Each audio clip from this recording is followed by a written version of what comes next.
There are a number of expectations when it comes to pay, and each employee has their own. They're looking for different types of rewards, things that meet their specific needs. One of the pitfalls that some organizations fall into is cultivating, whether they're realizing it or not, cultivating an entitlement mentality. Sometimes it can be just as basic as annual increases on a year-to-year basis that are pretty consistent. And even if you're calling them merit increases, you're really not differentiating a whole lot by performance, or maybe you're not being fair and honest with performance conversations and ratings. On a year-to-year basis, you're finding as an employee, if I do a little more, I do a little less, I typically get right around 3%. And so that's one of the things I think that organizations need to be mindful of. It doesn't necessarily mean change the size of your budget specifically for that reason, but it's something to be aware of. Some of the things that you can do to prevent that are, as you mentioned, ongoing communication about how pay decisions are made. If your program is primarily or wholly based on performance, make sure that you're having honest, fair conversations with employees. Make sure that they understand what's expected of them and what they're being evaluated on, and then evaluate them appropriately, so that by the time that you get to the pay decision, it makes a lot of sense, and there isn't an entitlement, there isn't a feeling that coming into the door, well, I showed up every day, I have a pulse, I should get at least a 3% increase. You have to, every year, every 6 months, every time you have an opportunity to reward those employees that are really moving the needle in your organization, you need to do that. One of the things that I'm constantly amazed by is the number of employees that don't seem to quite understand that not everybody can get an above average increase. Whether they know the budget or not coming into it, every organization's unique in what they're communicating, but very few employees, at least from what I hear, understand that even if there's no formal forced ranking system whereby you're saying, okay, of these 5 employees, my top employee is Joe and my next employee is Susie and at the very bottom is Patty.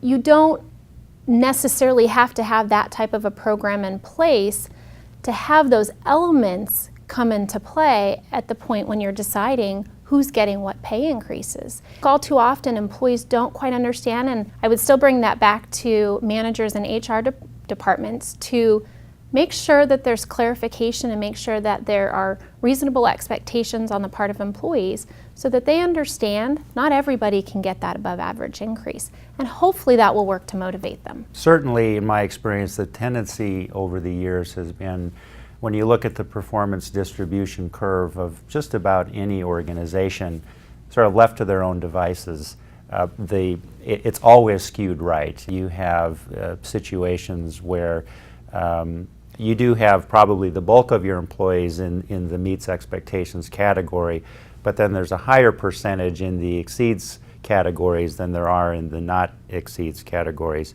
Now, too often, this tends to be sort of promoted in the organization, sort of in terms of the political sentiment, like, okay, so HR are the bad guys, they're the ones coming and telling us that no, we really don't have as good of performers as we think we have, when in fact it's really the goal of compensation to be able to reward everyone fairly.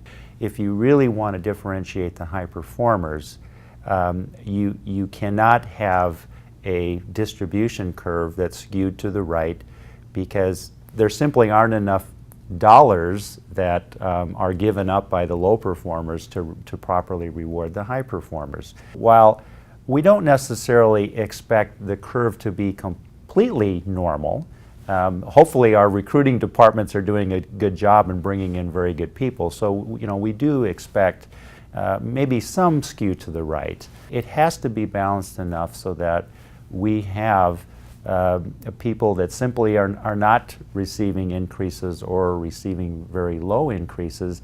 It's a simple math proposition to be able to fund those high performers. What we've seen in terms of the data is that organizations that just simply say, well, we just kind of want to take care of everybody, we don't want any hard feelings, so we're going to give everybody about the same increase.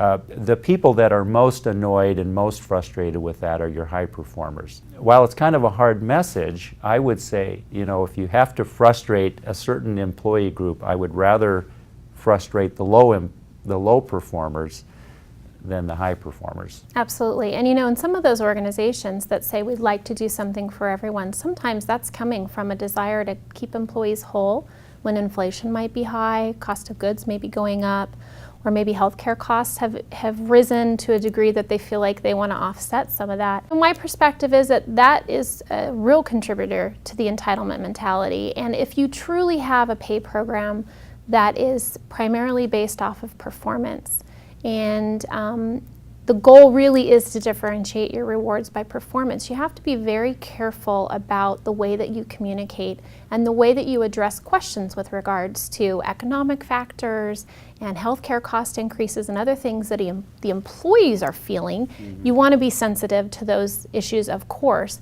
You also have to do it in a way that's delicate. You have to tiptoe around that a bit, because too many organizations find themselves in a situation where even with merit-based pay increases, employees expect to keep up with inflation or keep up with the other costs that may be affecting their paycheck, like healthcare.